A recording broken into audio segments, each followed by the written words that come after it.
নমস্কার সকলকে। আজকে বানাবো কাবলি ছোলা দিয়ে ছোলে মশলা। ছোলা পরিমাণ মতো নিয়ে আমি সারা রাত্রি ভিজিয়ে রেখেছিলাম। এবার আমি এটা প্রেসারে সেদ্ধ করে নেব। যতক্ষণ সেদ্ধ হচ্ছে ততক্ষণ আমি মশলাটা রেডি করে নিই। এখানে আমার যা যা মশলা লাগবে আমি সব গুছিয়ে নিয়েছি। এবার একটা ভাজা মশলা দেব, সেটা লবঙ্গ, দারচিনি, এলাচ, তেজপাতা, শুকনো লঙ্কা আর দিয়ে দিচ্ছি জিরে, মৌরি, ধনে। সবগুলোকে আমি ভেজে ডাস্ট করে রেখে দিচ্ছি। ভাজা গুঁড়ো মশলা দিলে তরকারির স্বাদ আরও বেড়ে যায়। তেলটা গরম হয়ে এলে পেঁয়াজ বাটা দিয়ে দিচ্ছি। পেঁয়াজটাকে ভালো করে তেলে ভেজে নিচ্ছি। ভাজা হয়ে গেলে আমি রসুনটাও ভেজে নেব। এবার দিয়ে দিচ্ছি আদা বাটা দিচ্ছি।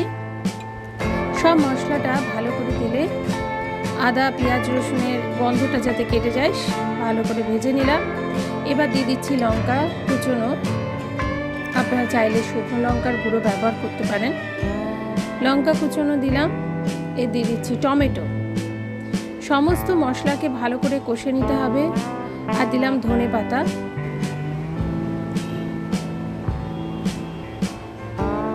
এবার যে ভাজা মশলাটা আমি গুঁড়ো করে রেখেছি ওটা কিছুটা পরিমাণ আমি এখানে 2 চামচ মতো ভাজা মশলা দিয়ে দিচ্ছি। আর দিচ্ছি লবণ, হলুদ, সব কিছু দিয়ে আবার ভালো করে আমি কষিয়ে নেব। ভাজা মশলাটা আমি এখানে একবারে দেব না, আমি প্রথমে মশলার সাথে দিয়ে ভালো করে কষিয়ে নিচ্ছি। একটু জল দিয়ে ভালো করে মশলাটাকে ভালো করে কষিয়ে নিতে হবে। আবার আমি 2 চামচ ভাজা মশলা দিয়ে দিচ্ছি।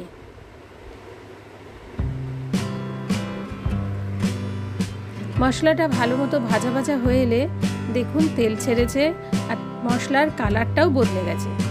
আর এখানে সামান্য মতো চিনি দিয়ে দিলাম। কিছুটা সেদ্ধ করা ছোলা ম্যাশ করে রেখেছি ওটাকে দিয়ে দিলাম। দিয়ে মশলার সাথে একটু গাঢ় করে নিলাম।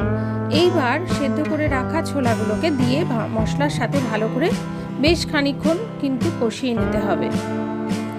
কষানো হয়ে গেলে দেখুন আমার মশলা আর ছোলা কত সুন্দরভাবে কষানো হচ্ছে। এটা কিন্তু যত কষাবেন তত ছোলা আর মশলা যেন একটা স্বাদই আলাদা হবে। এবার এতে পরিমাণ মতো আমি জল দিয়ে দিয়েছি। জল দিয়ে 10 মিনিট মতো আমি ঢাকা দিয়ে রেখেছিলাম। দেখুন কতটা ঝোলটা গাঢ় গাঢ় হয়ে এসছে। আবার আমি এই ভাজা মশলাটা ছড়িয়ে দিচ্ছি।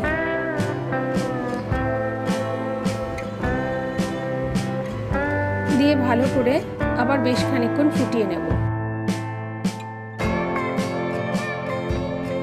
আর লাস্টে দিচ্ছি জোয়ান গুঁড়ো করে রেখেছিলাম, জোয়ান গুঁড়ো। দেখুন কি সুন্দর রং হয়েছে। পরোটা বা রুটির সাথে দারুণ লাগবে। আজকের রেসিপি আপনাদের কেমন লাগলো আমাকে জানাতে কমেন্টে ভুলবেন। অবশ্যই সাবস্ক্রাইব করে আমার পাশে থাকুন। নমস্কার।